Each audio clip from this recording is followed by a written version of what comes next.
Our pleasure to introduce Patrick Foley. Similar to Holger, Flower has been working with Intel and Patrick and his team for quite a long time now. We've been discussing a lot of important topics like interoperability, standards, and so on. And so we're delighted to have Patrick here, who is he's an engineering manager at Intel and an OpenFL lead architect of that project. And so over to Patrick. I'm really happy to see what you've got for us today. Thank you, Nick.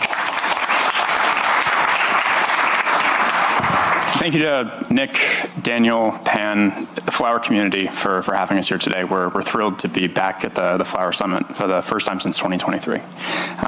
So the title of my presentation is OpenFL, and this is really about the interoperability between our different frameworks, and it's actually been the title of our standing call that we've had every Monday for the last 3 years or so. So I just stole directly from that. So starting with, what is OpenFL? So OpenFL has been around since 2020. We started as developing this project as part of a real-world federated learning use case. So starting with the Federated Tumor Segmentation Initiative that was spearheaded by University of Pennsylvania and Intel Labs back in 2018, we started thinking about what are the real challenges that need to be solved for real-world deployment. So instead of starting on simulation first and figuring out real world later, we kind of went the opposite direction for how we developed this. So it was originally developed by the Security and Privacy Research Lab, actually some of the same members that worked on as the pioneers of confidential compute at Intel in developing this framework. And since developing it as part of Intel, starting in 2018. My team took it over starting in 2020, made it production ready, and we've donated it to the Linux Foundation, where it's now community owned and driven. So Intel still has a steering capacity here. So I'm the chairman of the technical steering committee for OpenFL, but we're joined by Daniel at Flower Labs, as well as others in the community who have a vested stake in real world FL.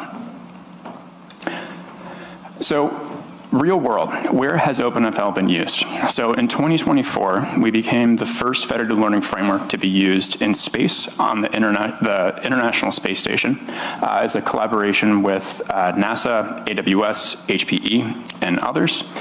This was not just something that was running on the International Space Station in different capacity in a simulated sense. We actually had a live federation between the ISS and Earth, and we had to deal with network traffic and loss of signal that was happening between when the ISS circulated around a different part of the Earth.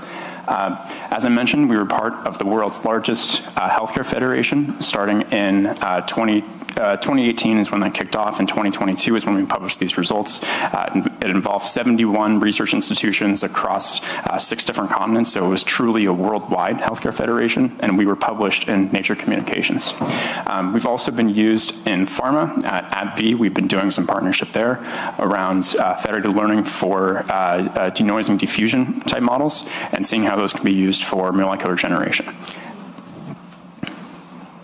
So what makes OpenFL suitable for production? So there's really 3 things that we focused on from the very beginning. The first was a federated learning plan or a contract that can be defined ahead of time. So when you're setting up any kind of federated learning workload, whether it's NVFlare, Flower, OpenFL, you really define what the code is that's going to run. So the model, the training function, the validation function. We also have a plan that is a YAML file that configures everything else outside the federation. The number of rounds that are going to be run, the network communication ports that are going to be opened, any other information that you want to pass into your code at runtime. So the plan as well as the code is all distributed out of band ahead of time. And so the benefit of this is that we can limit the communication interface at runtime to just floating point arrays, because really the only thing that needs to be sent across the network is floating point arrays representing the model weights or metrics. Beyond that, you can add other things if you want to, but you can keep it very simple and secure. And this is really important for IT security reviews when you're actually deploying these things in the real world, because people want to know exactly what is flowing in and out of your hospital at any given time. And so this really limits what they need to review and what is possible to actually exfiltrate. And then minimizing the open ports. So we picked gRPC, as many other federated learning frameworks have, because you just have a single open port at the aggregator or the server, and then all of the clients, they don't need to deal with any of the firewall configuration that might be necessary otherwise. So the collaboration with Flower goes back to 2022. We started working on a proof of concept for ML-Cube in the ML Commons community and seeing how we could apply federated learning to that. As I mentioned, Flower is on the OpenFL Technical Steering Committee, and it has input into our future roadmap and the work that we're doing around interoperability and standards. And we both have a shared interest in solving really hard federated learning problems and engaging with the research community in a meaningful way to make progress on this front. So today, I'm very excited to announce that Flower workloads, for the first time, can be run as is on OpenFL infrastructure. So similar to what you just heard from Holger around NVFlare being a backend or a runtime for Flower workloads, we can now do the exact same thing with OpenFL. And not only that, but with version OpenFL 1.8 that was released yesterday, you can now run the entirety of these workloads in a confidential computing environment backed by Intel SGX. SGX stands for Software Guard Extensions. It's a little bit different than other TEEs that you'll see on the market. The main difference is that instead of having an entire VM-based TEE that includes an operating system as well as the application, we limit the trust compute boundary to just the application itself.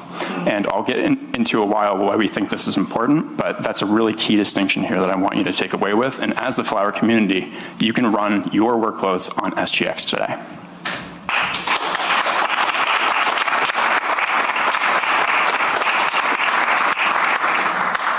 So as far as the design goes, as I said, we're very committed to interoperability. We actually followed NVIDIA's and Flower's lead in terms of what they built for NVFlare last year and announced it at Flower Summit 2024.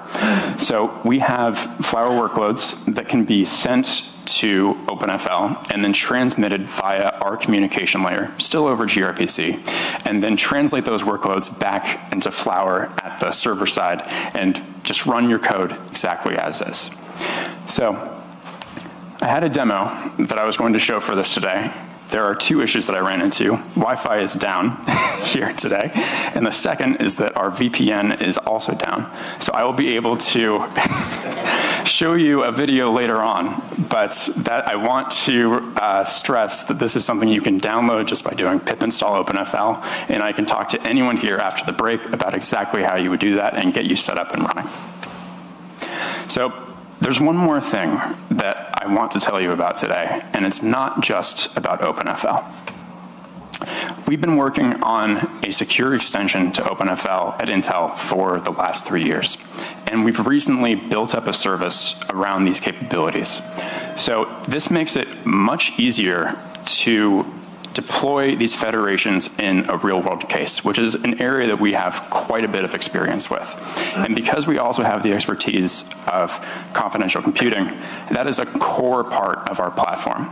We've been thinking about issues like governance, confidential compute, and how you can securely run your workloads and deal with the things that people really care about, which is how you protect your model IP. How can you prevent these data extraction attacks and model inversion attacks? This is what we want to be able to solve for the wider community, not just OpenFL, but Flower as well. And so today, I'm announcing, and this was actually just announced 3 weeks ago as a beta product for Intel, but the Intel Tiber Secure Federated AI Service is now available, and we are proud to show here for the first time today that Flower workloads can run on the service that we built.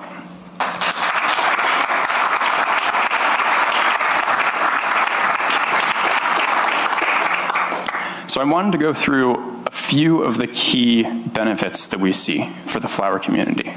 The first of these is secure governance. So we have a centralized way of tracking identities, of tracking assets, in tracking workloads across everyone in the Federation.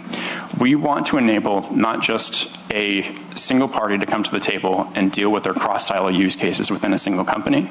We want to get to the point where we can have cross-pharma use cases. We can have competitors that have mutual benefit of working with each other, but they have no neutral platform that can be used to actually provide that conduit to actually collaborate.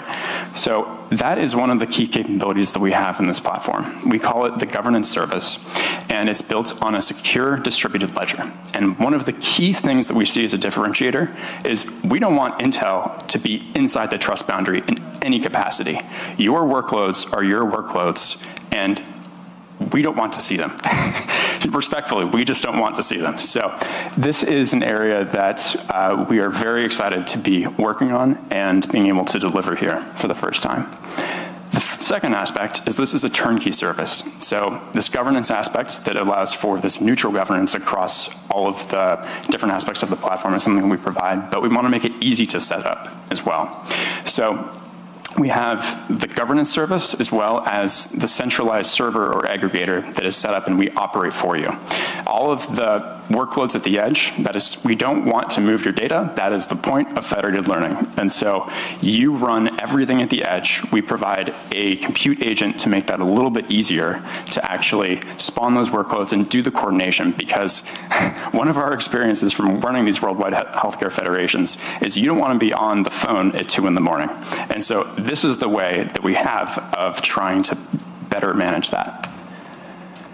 The third is mitigating the most advanced federated learning threats. So I talked a little bit about model poisoning, inversion attacks, and the fact that those are the things that need to be prevented. With trusted execution environments, this is how we do it. So we have the governance service, the aggregator, and for your most secure workloads, we recommend running them inside of SGX and coming in the future, other TEEs that run on the client side. When you do that, there's a number of benefits. You can't make modifications to the workload at runtime, so you have workload integrity. That is incredibly important. It means that someone can't replace your model at runtime and then try to do something else with it, or reverse engineer your data distribution, because there's a ton of threats that come from that. And then the fourth area is model IP protection. So, as I said, we as Intel, we don't want to see your model, but we don't expect you to trust us. We want this to be verifiable. And so by using TEEs everywhere, what you get from that is that if you don't trust who you're working with, if you have this cross-pharma use case, they are not going to be able to see the weights of your model during any point of execution. And only you, or whoever you designate, is going to be able to download that model at the conclusion of the experiment. And the fourth point, which is also very important because Intel is a hardware vendor, is that we want to be agnostic to the type of hardware that you use. We recommend Intel SGX for your most secure workloads, but we also recognize that Intel CPUs are not the best thing to always train on.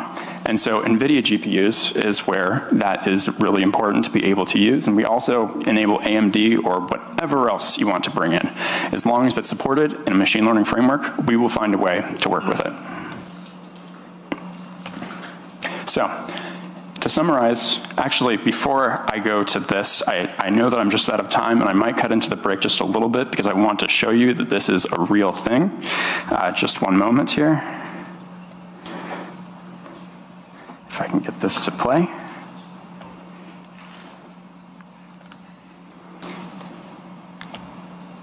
Can you see what I'm sharing? Is it gone?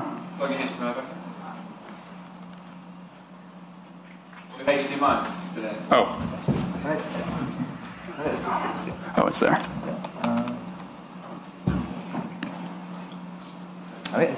Okay, excellent.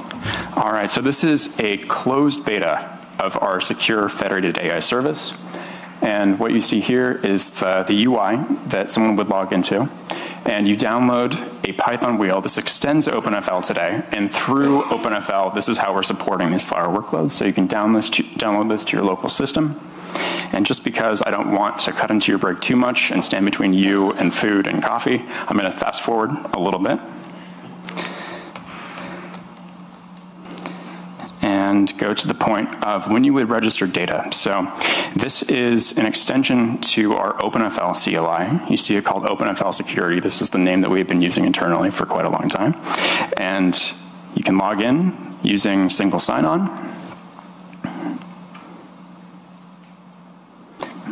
I'm going to move forward a little bit more.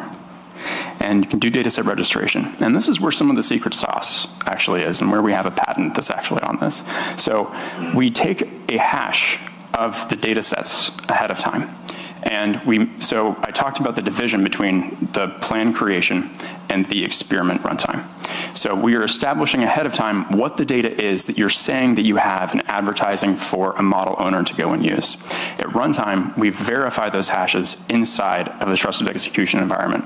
And so this is a way of mitigating, and I'm being careful here, not entirely preventing, but it mitigates these data poisoning attacks.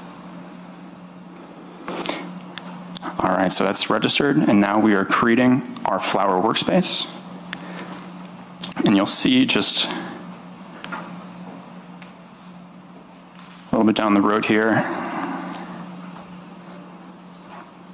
This is a regular Flower client that you would come in with. There's the server application. And we can look at the task.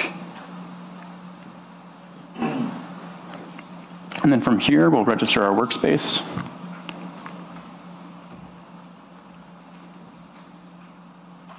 Actually, before we do that, this is another important point that is about trusted execution.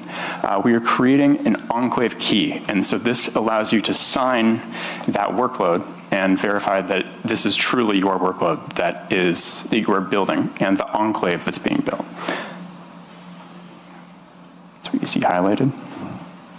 I'm going to move forward just a little bit here.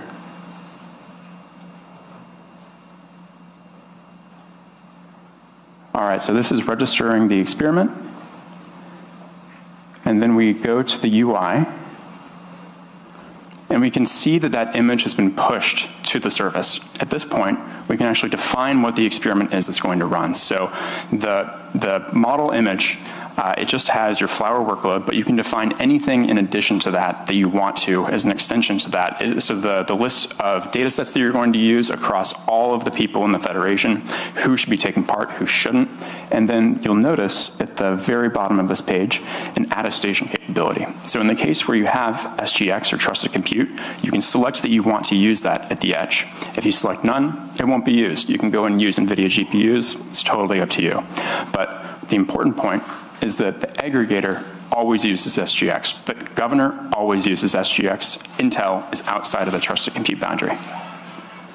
All right, so we've registered our experiment. There's an unmentioned point here in the demo where people have the ability to optionally, so if for the most secure workloads where you don't necessarily trust the person who's defining the model ahead of time, you can review the workload and agree to it. So this is a policy that we can actually enforce. For some cases, you might have this prior trust relationship, a one-on-one relationship, a PI that you have worked with for a very long time. Other cases, that might not be the case. If you're two different pharma companies that are working with each other, I want to see what you're doing on my data. But here, you can see that this Flower workload has actually just completed, and we can see the loss, the accuracy, anything that you want to actually see as far as the Flower metrics. This is exposed through our UI today. And then finally, I mentioned the model download piece. So using the FX CLI in OpenFL, you can go and download the final model and then decrypt it locally using a private key that only you have.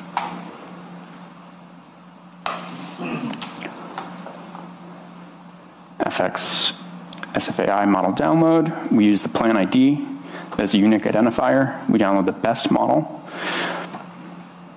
That is the one with the highest accuracy, and that can be configured. And then we get our final model downloaded here in model weights. All right, so I have taken up a bit too much of your time, but I do just want to briefly go back to one final slide. That is OpenFL 1.8 is available today. You can go and download this. You can run it. You can run your OpenFL or your Flower workloads on OpenFL inside of SGX. Intel Tiber Secure Federated AI Service. That is in a preview in closed beta. So we have preview support for Flower today, and it's available today. It is a closed beta, so if you go to this QR code, we would very much like to work with the Flower community. We have a limited number of slots, but we want to prioritize the work that you're doing because we think that it's very important. And full support for Flower is coming in late 2025. And just finally, I want to credit Kevin Ta, who is a senior machine learning engineer on my team. He's been doing a lot of the work around the integration of Flower, both on the OpenFL side as well as secure federated AI. And I want to broadly just thank the Flower team, OpenFL team, and my internal team at Intel who's building this service. Thank you very much.